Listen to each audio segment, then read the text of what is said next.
Subscribe now.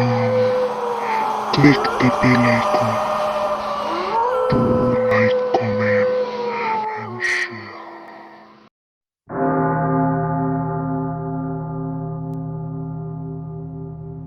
Hello viewers, আমি লামিয়া আপনাদের স্বাগতম জানাচ্ছি লামিয়া স্টোরি ল্যান্ড চ্যানেলে। আমরা আমাদের এই চ্যানেলে সকল ধরনের গল্প, উপন্যাস, সত্য ঘটনা, ছোট গল্প ও বিদেশি গল্পের অনুবাদ দিয়ে থাকি। সকল গল্পগুলো আপনারা চ্যানেলের প্লেলিস্টে পেয়ে যাবেন। শুরু হচ্ছে রহস্য কুঠি। আজ আপনারা শুনবেন এই নভেলের 23তম পর্ব। যারা এর আগে ছায়াবাড়ি নভেলটি শোনেননি তাদের জন্য নিচের ডেসক্রিপশন বক্সে লিংক দেওয়া আছে। এই ছায়াবাড়ি নভেলেরই সিকুয়েল হচ্ছে এই রহস্য কুঠি।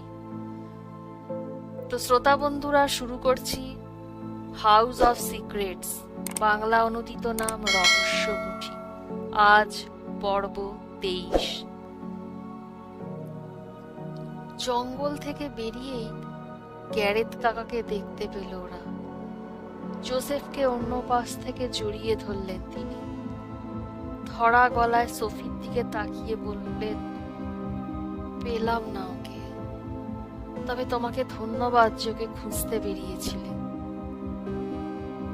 নিশ্চয়ই বের হব। বলতে বলতে কেনসিংটনের সামনে এসে পড়ল ওরা। ঘাসে ছাওয়া লন আর মরা বাগানটা পার হয়ে গেল। সোফি জিজ্ঞেস করলো, আপনি কি করে জানলেন আমরা কোথায় গেছি? গ্যারেথ কাকা বললেন, গুলির আওয়াজ শুনতে পেয়েছিলাম, সেই শব্দ অনুসরণ করে আমি এসেছি এদিকে। বাড়ির ভেতর ঢুকে সোফিকে কাপড় চোপড় বদলে দেওয়ার জন্য পাশের রুমে পাঠিয়ে দিল জোসেফ। যত দ্রুত সম্ভব পোশাক বদলে নিল সোফি। ভেজা কাপড় চোপড় একটা চেয়ারের পেছনে রেখে দিল। পোর্ট্রেট থেকে মিস বিশপ চেয়ে রয়েছেন ওদের দিকে। জোসেফ এগিয়ে এলো সোফির দিকে। ওর ব্যান্ডেজ বদলে দিয়েছেন গ্যারেথ কাকা। শুকনো একটা শার্ট পরে সেটার বোতাম লাগাচ্ছে সে। এগিয়ে গিয়ে বোতামগুলো লাগাতে সাহায্য করলো সোফি। জোসেফকে দেখতে খুব ক্লান্ত লাগছে, তবু জোর করে একটুখানি হাসল। গরম জল করতে গিয়েছে গ্যারেথ কাকা। কথাটা বলে সোফির হাত দুটো চেপে ধরল জোসেফ। সোফি তখনও জামার শেষ বোতামটা ধরে আছে। জড়ানো গলায় সোফি বলল, তুমি যে ঠান্ডায় জমে যাচ্ছ। জোসেফ বলল, তুমিও তো। তারপর ওর হাত দুটো নিজের গালে চেপে ধরল সে। অসম্ভব ঠান্ডা সেই হাত। বলল, ঠিক হয়ে যাবে, একটু বিশ্রাম না।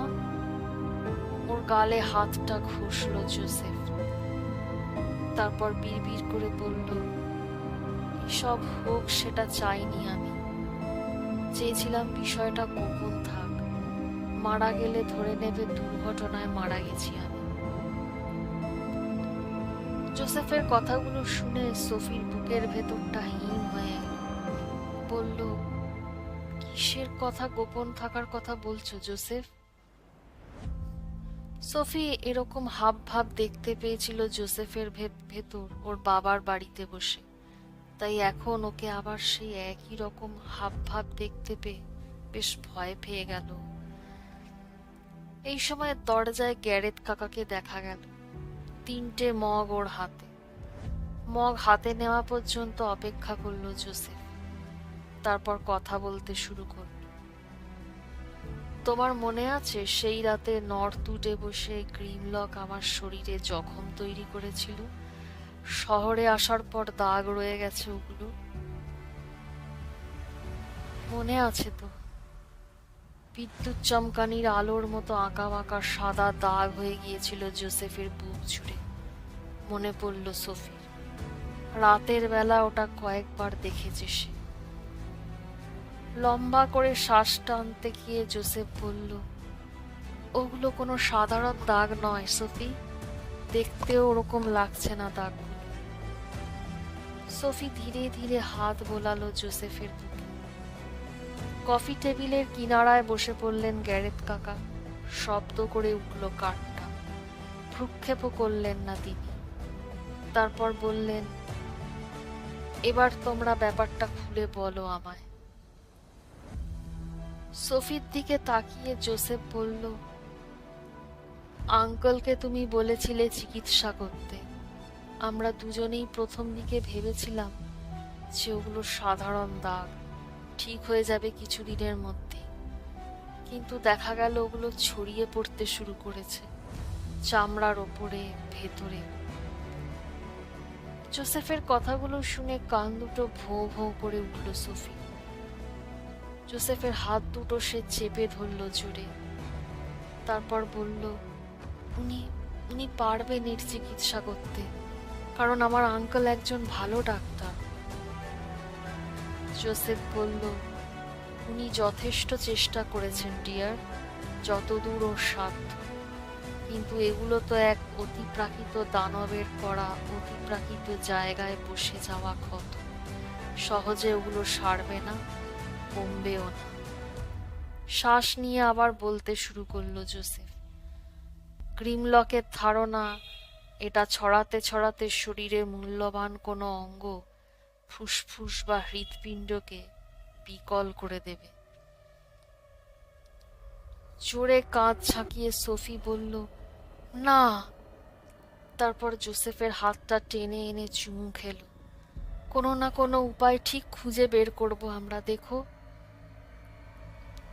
গ্যারেথ কাকা এবার বললেন, আমাদের বলনি কেন তোমরা? সোফি বলল, বলিনি প্রথমে, কারণ মিস্টার হেমলক নতুন নতুন চিকিৎসা চালাচ্ছিলেন। একটু উন্নতির লক্ষণ দেখে বলবো ভেবেছিলাম। তারপর শুকনো হাসি হাসল জোসেফ সোফির দিকে চেয়ে। হাতটা সরালো না সে, বরং ওটাতে চুমু খেল। অনেক অনেক ধকল সয়েছ তুমি। বিয়ের পর নর্থউডে যা কিছু ঘটে গেল। সোফি বলল, আমাকে বলা উচিত ছিল তোমার। জোসেফ বলল, হ্যাঁ উচিত ছিল, কিন্তু আমি চাইনি অতিরিক্ত কষ্ট তোমার ওপর চাপিয়ে দিতে। অবশ্য যেটা হলো তাতেও তোমার কষ্ট বেড়েই গেল। জোসেফের কাঁধে এবার মাথা রাখলো সোফি। ওর চুলে হাত বোলাতে লাগলো জোসেফ। গ্যারেথ কাকা দীর্ঘশ্বাস ফেলে এগিয়ে গেলেন ফায়ার প্লেসে নিভে যাওয়া আগুনটা ফের জ্বালিয়ে দিতে। সোফি জিজ্ঞেস করলো, কি করে ভাবলে তুমি ওরকম করলে সেটা ভালো হবে? জানলে তোমাকে আরেকটু যত্নে রাখতে পারতাম। জোসেফ ফিস ফিস করে উত্তরে বলল, ঠিক এই কারণেই আমি বলিনি তোমাকে ডিয়ার। আমি জানি তুমি পছন্দ করো আমাকে, কিন্তু এখনো তো সময় আছে ক্ষণিকের ভালোবাসা ভুলে যাওয়ার। জোসেফের কথায় চোখ খুলে তাকালো সোফি।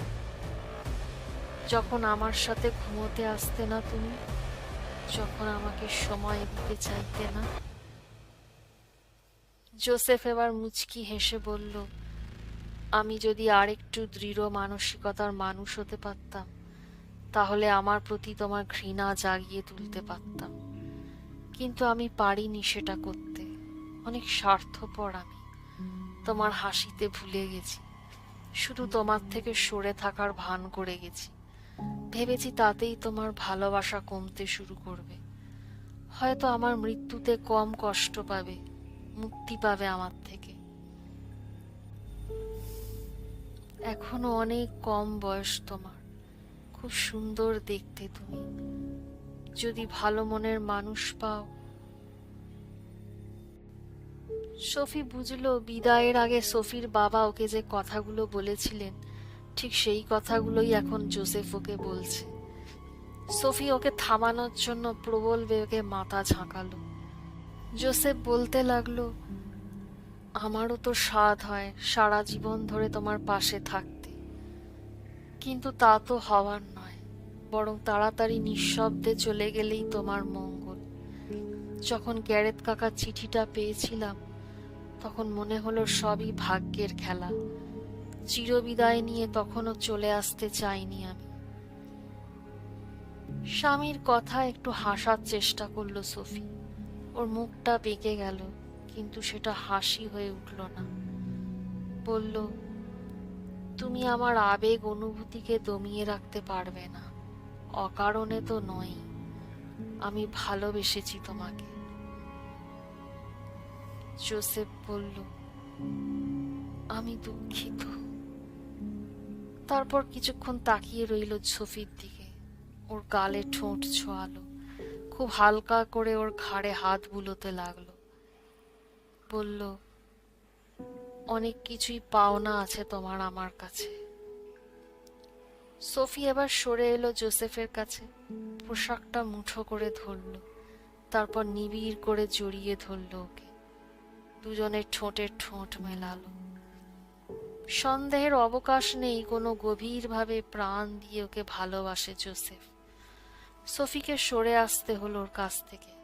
গ্যারেথ কাকা ঢুকেছিলেন তখন ঘরে, বেরিয়েও গেছেন, লক্ষ্য করেনি ওরা কেউই। জোসেফের বুকে হাত বোলাতে বোলাতে সোফি বলল, কতটা খারাপ অবস্থা ওটার। জোসেফ একপাশে তাকালো, ওর মুখের উত্তাপ ঘাও হয়ে গেছে এরই মধ্যে।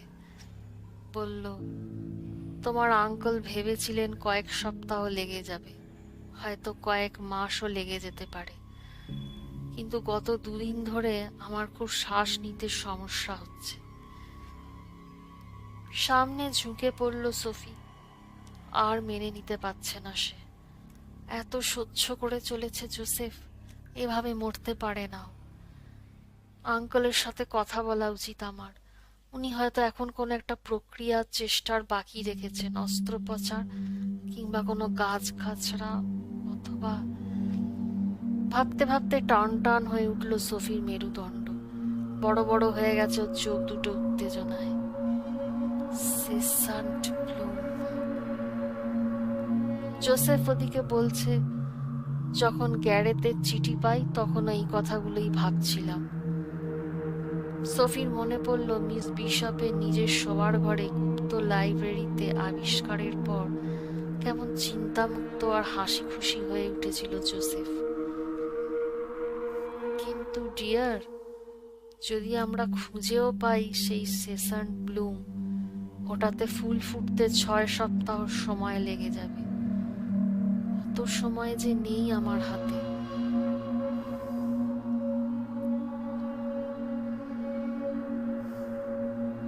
শ্রোতা বন্ধুরা, এই পর্বটি এখানেই সমাপ্ত। আগামী পর্ব নিয়ে আমি খুব শিগগিরই আসছি।